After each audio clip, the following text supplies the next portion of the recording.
Okay, so welcome again to the uh, Artful Making event with Tobias. And again, I've been a big fan of Tobias for a long time. I've read some of his material. I do have some reading challenges, so I had not been able to read his People Scrum, even though I bought it 4 years ago. But I recently listened to his book over the last few days, and so kind of feel up to date to his viewpoints. And I all feel that I would have been better off reading it in 2013 when he published it than now. So having said that, I'm always a fan of Tobias and his work. As I sent you a note earlier, last year when he was down in New York and teaching, I was on two minds to get here on a flight from Toronto to New York to go and audit this course, which I didn't do. But then the pandemic came by, and it gave a great opportunity to bring people like Tobias to across the world. So even though on one way the pandemic has been hard on us, it's also allowed us to bring a good, I mean, I hate to use the word thought leaders. Uh, that's a Yeah, don't terrible you? term in my opinion. But people who offer different perspectives and way of looking at things, and that's why I have Tobias here so today with us. So thank you. And without much ado, I'm going to turn over Tobias to all of you. Thanks, Srikanth. As Srikanth mentioned, this is it's an interactive session. It's not a lecture. It's not a talk.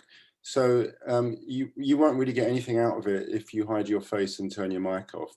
There's nothing. Then there's nothing to do.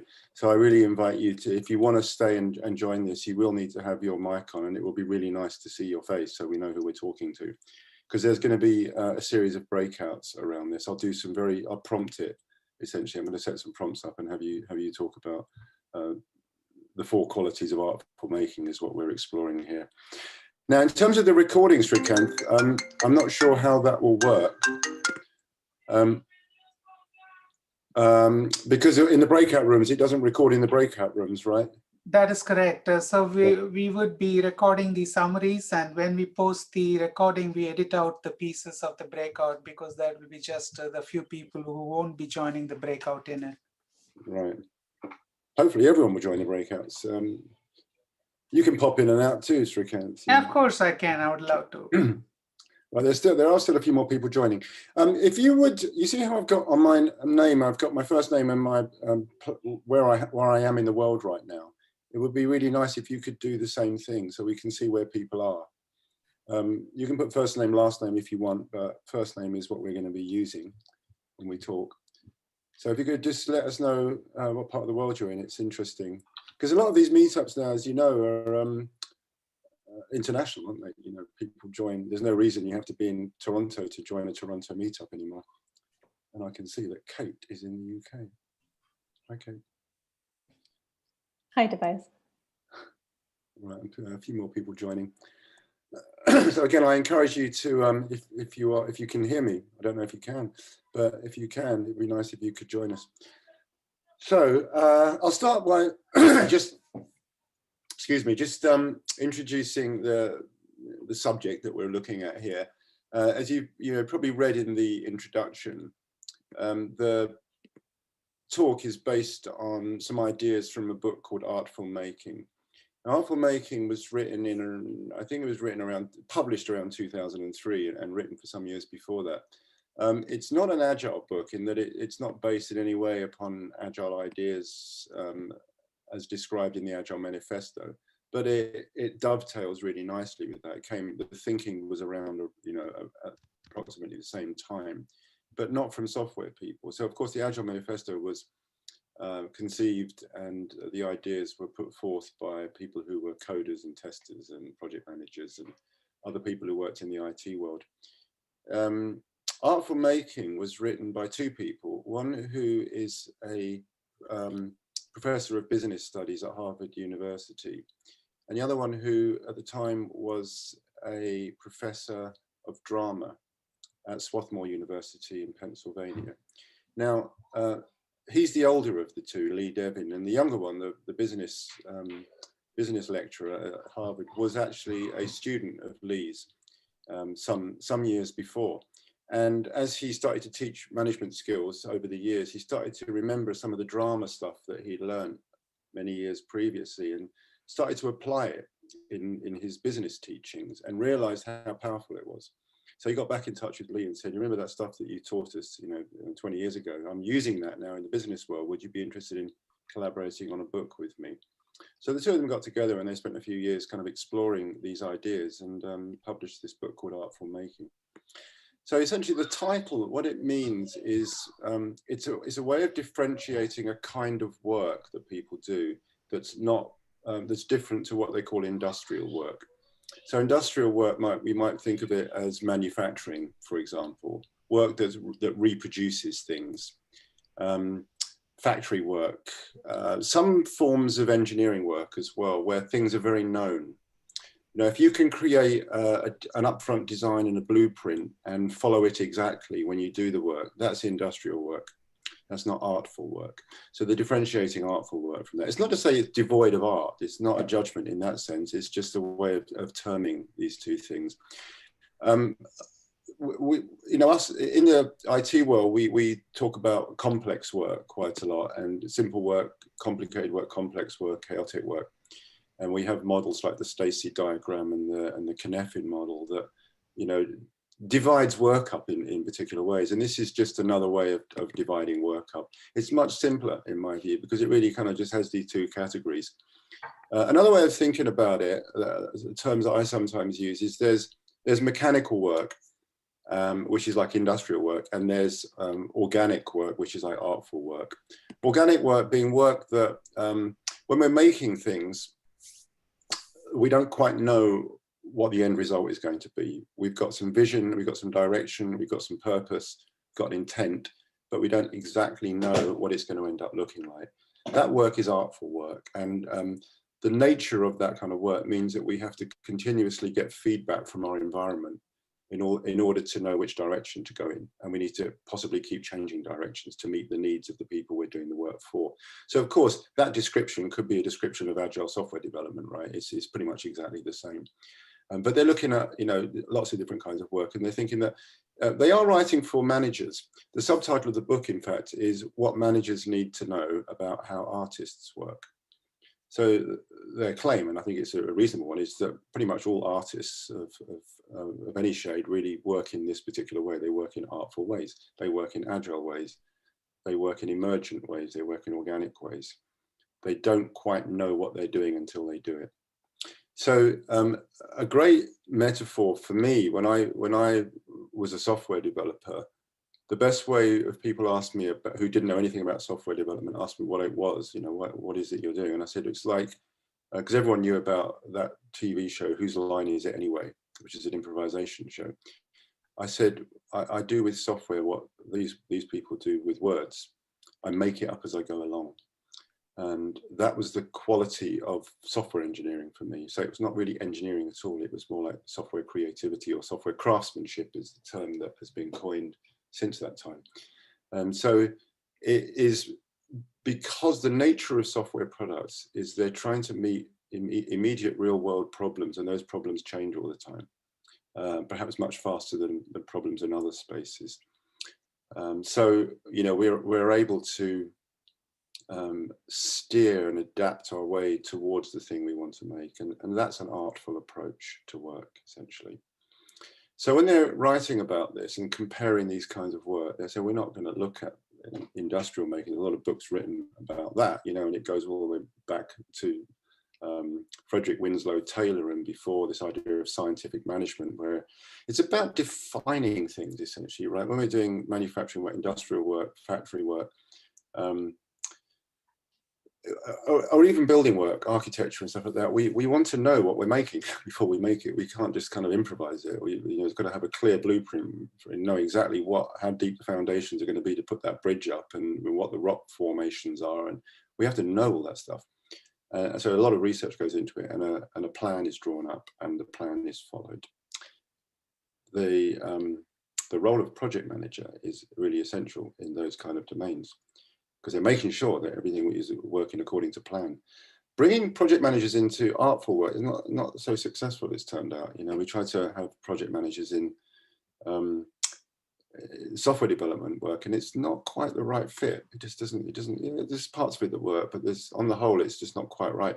And so when you're looking at things like Scrum or extreme programming, they don't tend to have project managers. They just have a lot more dialogue, a lot more conversation with each other and directly with the customer, because it's the customer we're here to serve, and we're here to meet their needs, essentially solve their problems for them. And so the more direct the conversation can be between the people doing the work and the customer, the better.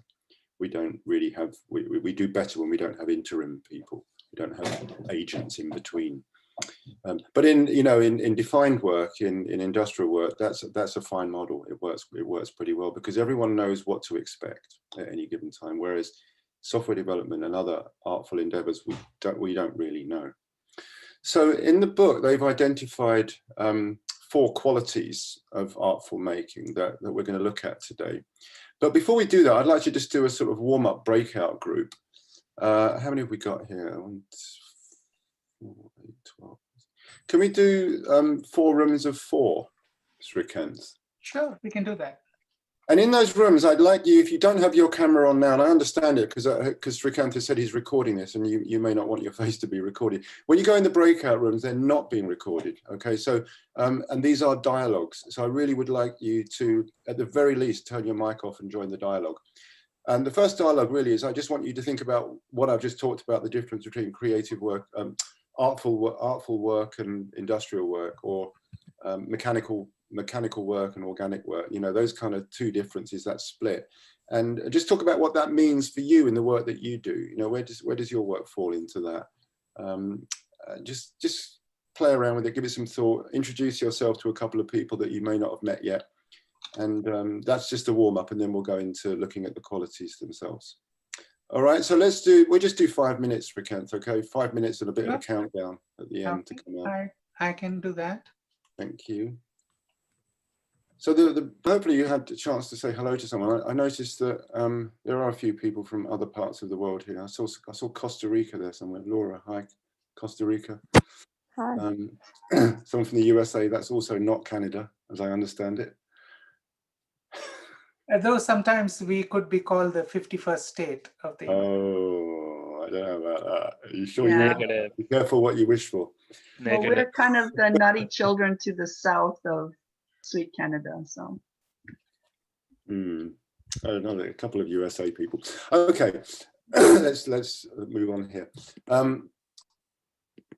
Essentially, looking at, you know, these 4 qualities of artful making is what we want to look at. It's important, you know, again, just like when we talk about agile, and really this is, you could almost be a synonym for agile, this idea of artful making.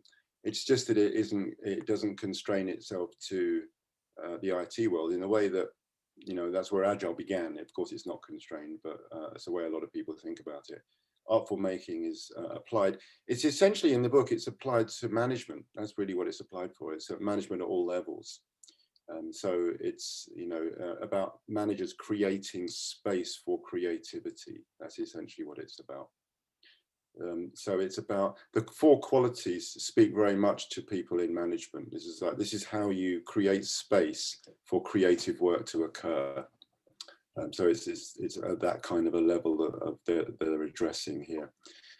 So I think, you know, for all of us who do this kind of work, either as managers, coaches, or any other capacity, really, consultants and supporters of change in organizations, it feels to me quite an important part of it. And as I wrote in the summary description here, I read this book when it first came out, or just after, maybe 2004. And it was around the same time as I came in to discover Scrum. And I only knew, before that, I'd known about XP for a couple of years. Really, actually, since the late 90s, I knew about XP. But I didn't really see the big picture of it. I saw XP as a brilliant way to write software, but I didn't really see the big picture of it until I discovered Scrum around that time. And Artful Making I came across, and the 2 things just kind of worked really well together. And I've drawn on this book and its ideas extensively since then. I mean, in pretty much all the work I've done, it's always been sort of on the back of my mind, and it's something I relate to very closely and try to follow the ideas in there. You know, we're recognizing that there's certain kinds of work, and of course it's not suited to all kinds of work. There are kinds of work that are much more mechanical, much more industrial in nature, and much more ordered, much more defined, and to kind of try to apply artful making or agile processes to that sort of work it's not so effective. You know, simpler systems like a Kanban system where we just visualize and track work and measure it, that suits all kinds of work really. But Scrum and extreme programming, from a principles perspective, extreme programming, artful making, they relate to a certain kind of work. And you know, in Stacey and Kneffin, they would refer to that as complex work, I imagine. But you know, creative, artful, organic is just some other terms that we can think of looking at it. So for a manager then, let's look at those roles. So how do managers, executives, company owners, how do they create space for people? So the first thing that they need to do, and this is one of the things they talk about quite early in the book, is about it's about control. So how do we have control? And in most organizations, we have control through restraint. We try to put measurements in place that helps us to stay in charge, you know, to sort of like be able to assign work to people, tell them what to do, set plans in place. And it's all about constraints. It's putting the right constraints in place will help us to do this. And they're saying in the artful making sphere, what we need is not constraints, we need release. So we need the opposite of that. But that doesn't mean, but releasing doesn't mean letting go of control. It's actually just another kind of control. So the idea of control through release. Now, a good metaphor for me when I think about that is kite flying. I don't know if any of you are kite flyers. I'm not especially. I flew kites as a kid, but I mean, it's a professional sport now, isn't it? But if you wanted to be completely in control of your kite, you would restrain it. You would put it on a stick. You have a big long stick and you have your kite at the end of that stick, and you could be in absolute control of where that kite does and what it does. And it's not much fun, right? That wouldn't be kite flying, that would be kite holding, right? So that's constraint. A kite on a string, however, it's not out of control. So we're working with its own desires, or the desires of the wind, if you like. So we have the kite on a string. We're not completely out of control, and we can control it by working with the elements, working with the movement of the kite, rather than trying to constrain the movement of the kite. And so that's where the beauty comes in. When you're flying a kite, the beauty comes from the release, not from trying to hold it and constrain it too hard. Right, so you're pulling back on that string, you're releasing it when you need to, you're letting it go, you're letting it run out, you're hauling it back, and you're playing with the elements when you're doing that. That's management through release. Right, so that's the next conversation. And I think, Srikant, to get this in the time that you would like, we should do the same time here, 5 minutes plus a minute countdown. Mix the groups up again, and you're just going to have a conversation now about this idea of management through the release. So I don't know what your roles are, but whether it's a manager or the fact that you are being managed by someone, how does that idea of management through release sit with you? Is it something you've experienced, something you'd like to experience? Is it something you do yourself? Is it something you'd like to do more of? So what does your style of management look like, and what does the style of management of the people you work with and under, what does it look like? So that's your first conversation. Thank you. Okay, I'm going to recreate the rooms. Mix it up. Yes, I have. Just established stable, productive teams in now going to performing. And now we have to build trust again. You do. Yeah, you continuously, all the way through this, you're going to start from scratch every time. Such an anti-pattern for agile. Yeah, it's not agile though, is it? We're looking at artfulness. You've got to be artful. Yeah. Yeah. New teams, new people. Okay, Krishna, thanks for joining. I didn't go. Huh? No, so another person who has joined. Oh. You're on mute.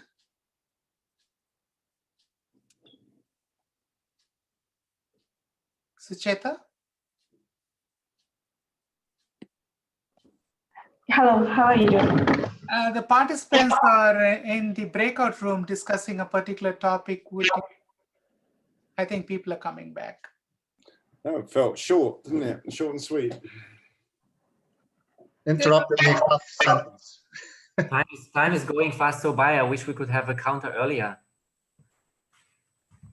Yeah, what would you like? Would you like someone to like alert you to how much time you've got left? Maybe Srikanth could do that. They are short, but we're trying to get this into the lunch hour essentially, aren't we? You know, how do you say your name? Valdemar. Yeah. Valdemar. He brought up the point earlier that we're just building up, you know, getting to know people, and then it's all broken up, and you have to get to know new people again. Well, there's a bit of irony in that, because really what we're talking about here is, as you'll see, is we're talking about building up this idea of an ensemble of people, and of course you can't do that if you keep shuffling people around and breaking them up. But for the spirit of this meetup, right, and the idea that you may not know each other, it gives you a chance to chat to some new people. It does, you know, if we were doing a longer session on this, you would want to start to build a little bit more like permanent teams, kind of like we do in Scrum. But for the nature of this, humour me, if you would. So the next thing we're going to look at, and again, these conversations you have are your conversations. They're not intended. They're intended to just spark some ideas in you that you can then take away and think about on your own or with your other colleagues later. We're not going to like bring it all back to the room and report back. There's none of that. It's just your conversation. We come back. I'll prompt the next one, and off you go. So there's an order to this. There's the first one is release, and the second one is collaboration. So that's a familiar term to most people here. When you just a question, do you share any screen, or do you just talk? I'm sorry. Say it again. Do you share any screen? Like, do you want to share any screen, or do you? No. Or is it only talk? I don't see. No. No, I'm not sharing any screen. Okay. All I have is this. Okay. That's the first one. That's the second one. All right. It's all you need. They're just words. You know, if you felt like it in your groups, you could Google the phrase "artful making," 4 qualities of artful making, and you would get some content on that. But I would say do that afterwards. You know, just use the triggers of the words themselves to just explore it. So we're moving into collaboration, and so when you as a manager can set up an environment where you're releasing people into their greatness, essentially that's the idea. We're releasing people into their greatness. So we trust that the people that we've hired know what they're doing and they can do it. We support them as they need support, and we step back, we step out of the way. Again, this is very much like we ask people to do in the world of Scrum, is that trust your teams that they will do what they need to do. Now, the nature of collaboration I'd like you to look at is this idea, and again, it goes back to theatre improv, this idea that the whole is something like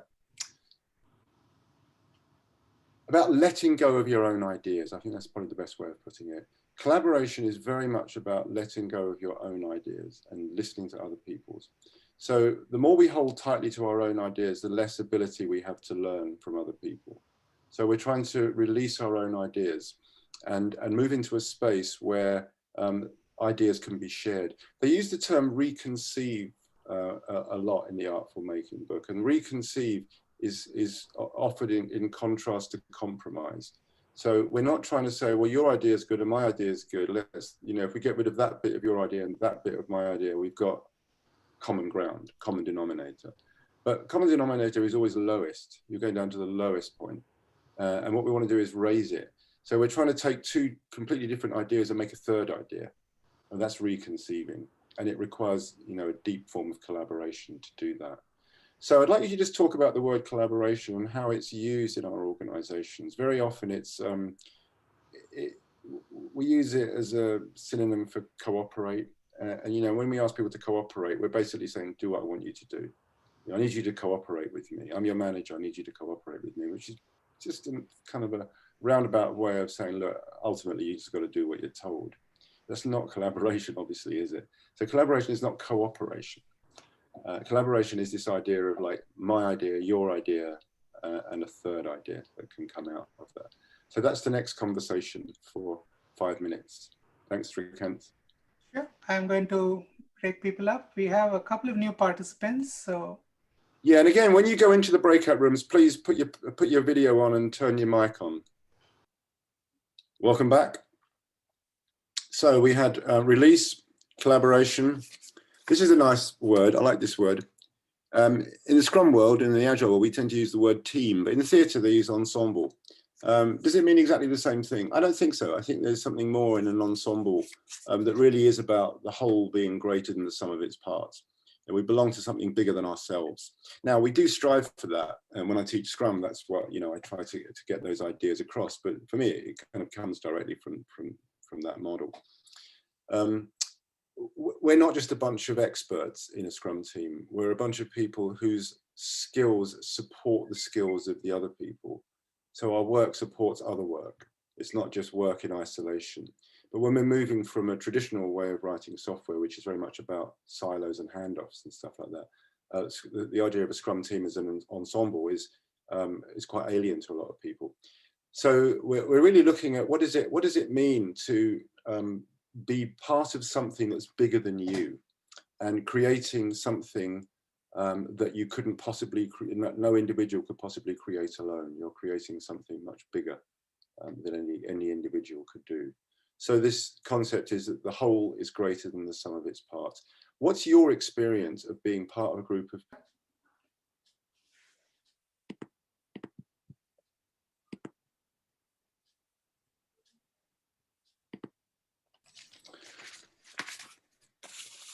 Welcome back.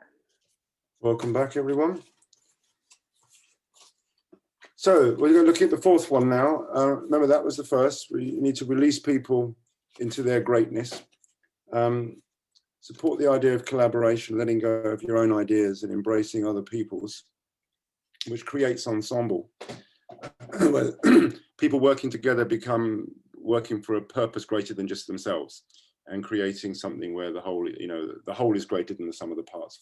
And this leads us into this last one, which is simply play, or playfulness. It's work, of course, but it's playful work. It's working playfully. And the playful interaction is between the individuals in the ensemble and between those people and their customers. So sometimes Scrum is described as a game, with rules of the game, and I don't think it means that. We're not looking at the rules of the game and a structure and stuff like that. We're looking at playfulness. We're looking at something a bit more like children in a playground, making up games for themselves. It's that sort of spirit, that sort of energy, and you see it in theatre. When a group of actors begins to get to know each other quite well, you see that spirit of play coming out, and it's deeply creative, because that's where all the ideas come from. And so when you're feeling in a spirit of playfulness with one another and with your customers, with the clients, people you're working for, everyone relaxes, and your mind opens up. We're getting rid of the constraints, essentially. So it's the release comes back into it, releasing our ideas through the playfulness. So that's the last one I want you to have a conversation about.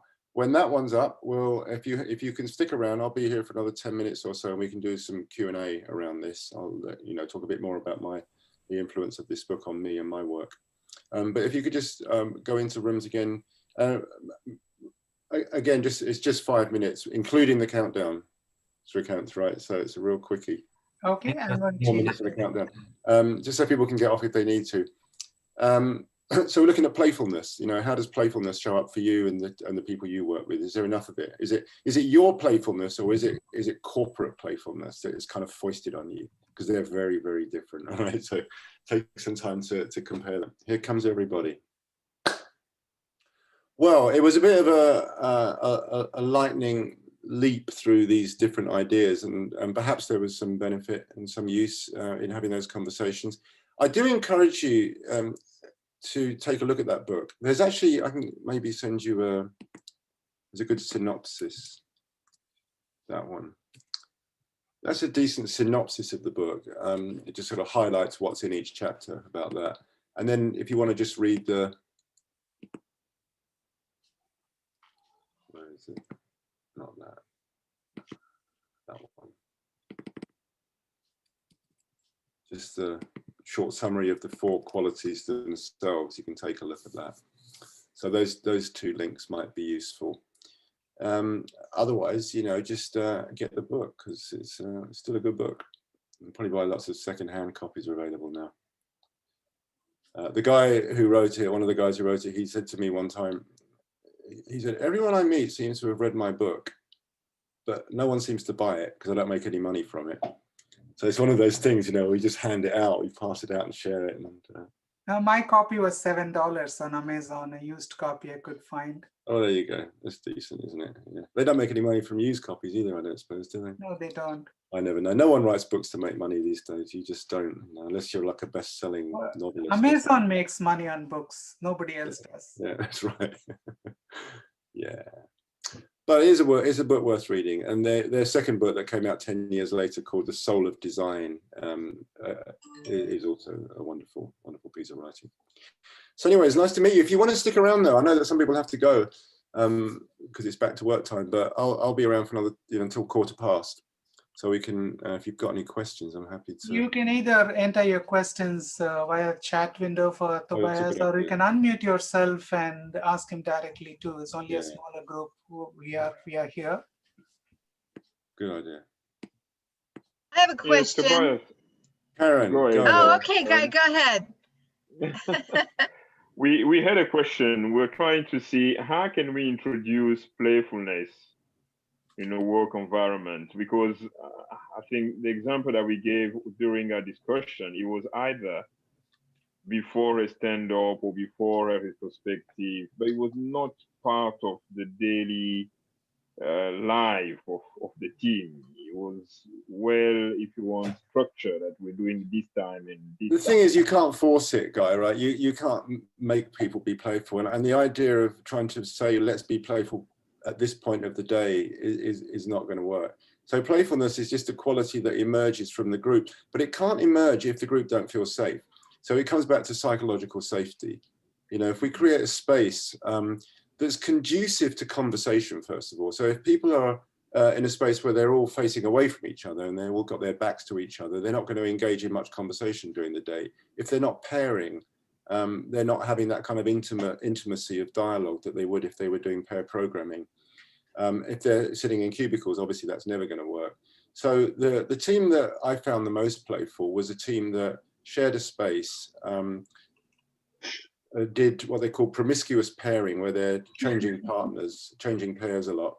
And they always had lunch together. One person would take the lunch order and go out and pick it up. We were in New York, so there was like a million choices. And they would bring the food back. We'd all have lunch together.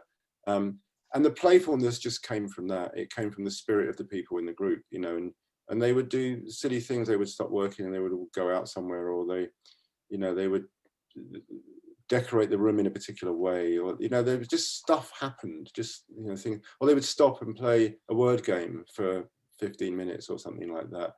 And because they were able to do that, and they didn't have a manager breathing down their neck and worrying about whether they were getting enough work done, they didn't have any of that. So they were able to just be themselves, It's sort of like if you imagine yourself with your kids at home, and one of them suggests playing a game, and you start playing the game, and maybe they don't play it properly, and it gets a bit silly, and then it gets a bit funny, and you're all rolling about the floor laughing. You're looking for that spirit, right? No one designed that. It just sort of happened because of the closeness that you felt.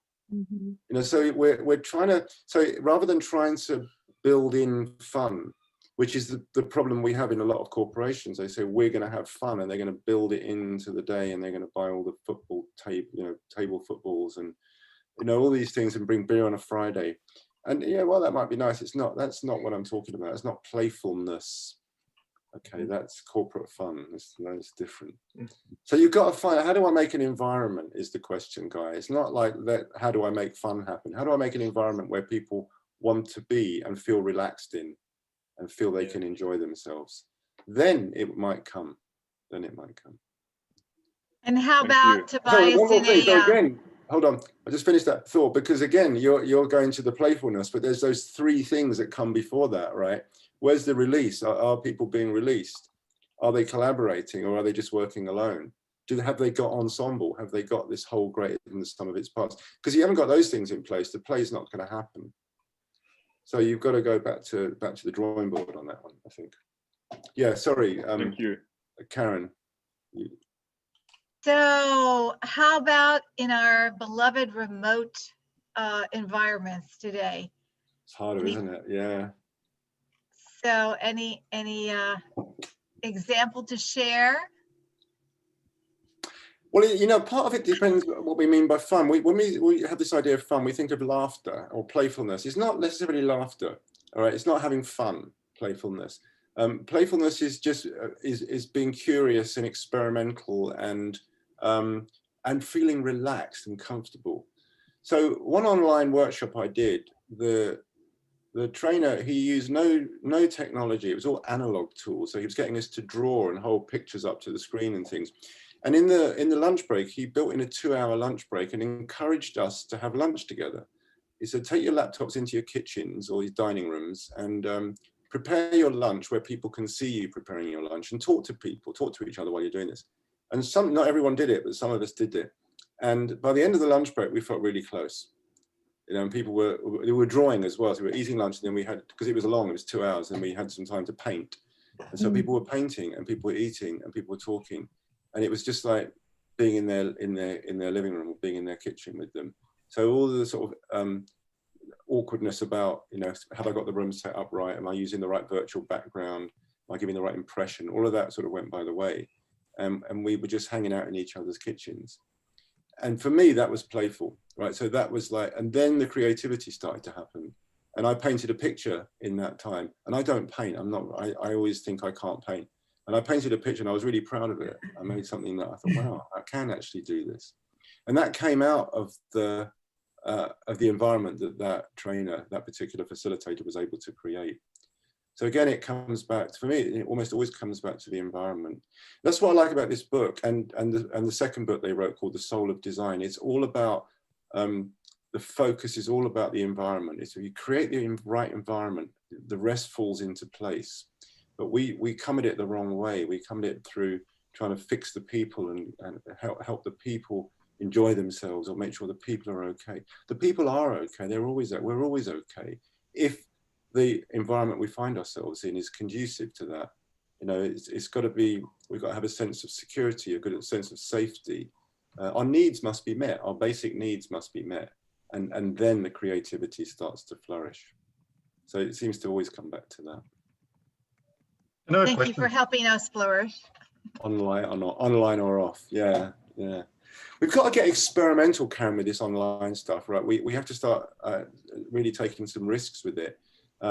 Having people, you know, get up away from the computer, take the laptop with them, or get on the phone, get Zoom on the phone and go out for a walk and in pairs or something like that, and look at the nature, show people the nature that is in your area, and they can show you what's in their area, you know. And so we start to connect in those ways. There's so much we can do with the online stuff beyond what we're doing now, which is really sitting and just looking at our screen, isn't it? There's a lot more to it. The other thing I've done that I find really helpful for building up trust and kind of playfulness is to just have people in pairs ask each other questions about what they can see in the background of the room. So Karen, if I was with you, I'd want you to tell me about your picture that's behind your head. I want to know the history of it, where it came from, how long you've had it, who bought it for you, what does it mean, where is it? You know, all questions like that. And with other people, even with the virtual background, why did you choose that particular, you know, you've chosen a garden or you've chosen a library, what is it you're trying to convey through that? Mm-hmm. So you can have some really interesting conversations just with what's going on right here, right now. That's why I always encourage people to not use the virtual background, but to have something natural back there so we can be curious about it. But it works with virtual. It doesn't work if you shut your picture off altogether, of course. Unless all you can say is, well, why did you shut your picture off? There's a curiosity about that. Another question. Any more? Yeah, Yuri. Hey, Tobias, thank you. It's very interesting. I also looked up, you have a book, something about Scrum, something? Yes.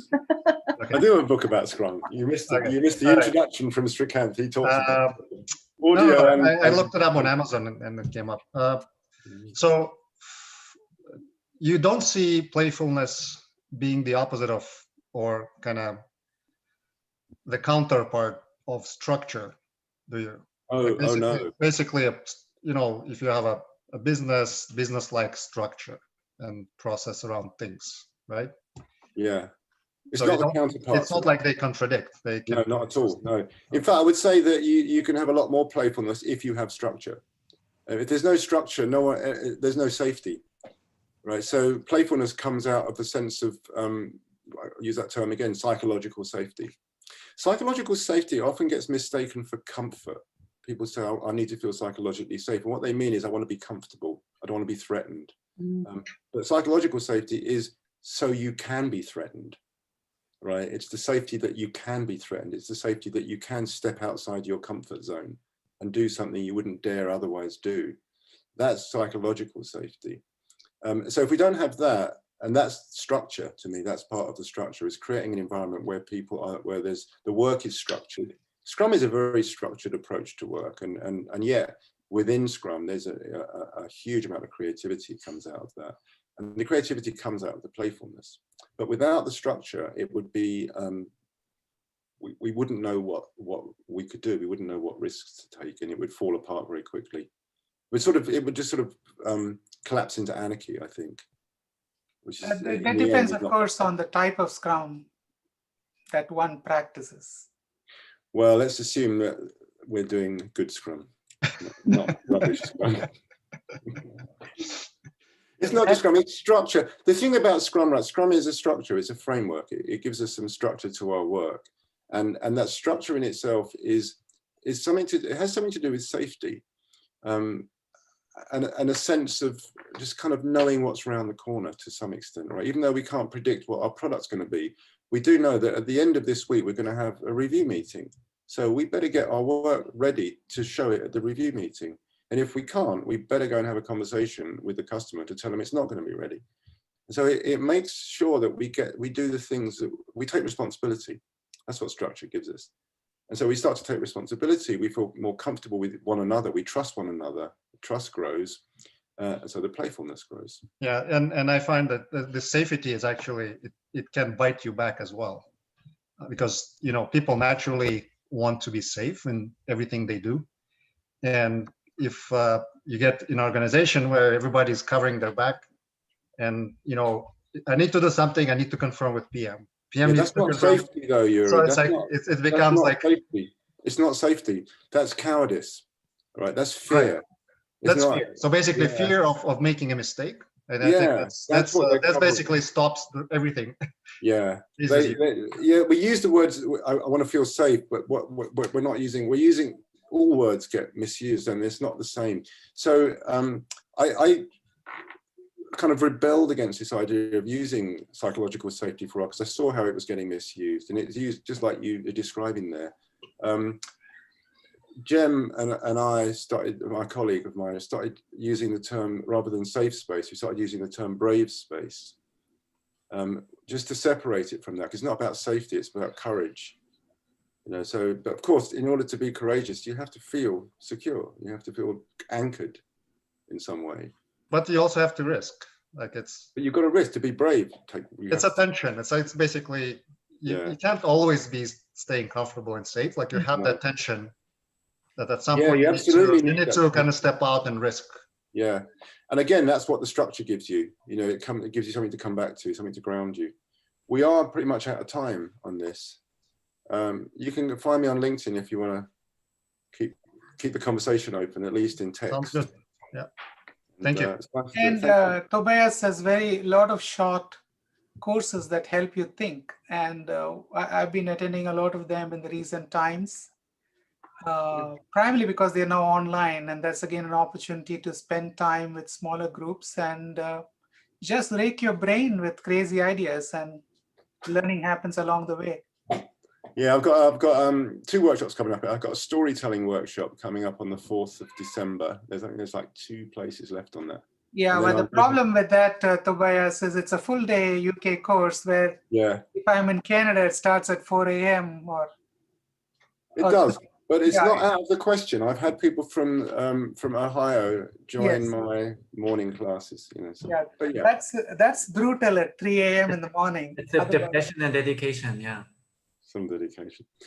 The way I set it up, though, if you're interested in workshops, you can register your interest. You don't have to sign up for anything. And then when there's enough people interested, then we set a date and a time. So if there's enough East Coast people interested in doing a workshop, we can set a time that suits people. Got to suit me as well, though, up to a point. And is People Scrum is available on his website as an audio version for those who want to listen. Also as a podcast on various platforms. There's the URL. It's a very simple one. It's tobiasmayer.co.uk. No, it's tobiasmayer.uk/TPS, the People Scrum. You'll find it. I've got to go. It's lovely to be here, and I enjoyed myself. I hope you did. Yeah. And maybe see you around. Thanks, Srikanth. Yeah, thank you very much for being here, Tobias. Really appreciate it. Thanks, Cheers. Tobias and Srikanth for doing it. Thank you, everyone. Bye. Have Thank a you. great weekend. Bye.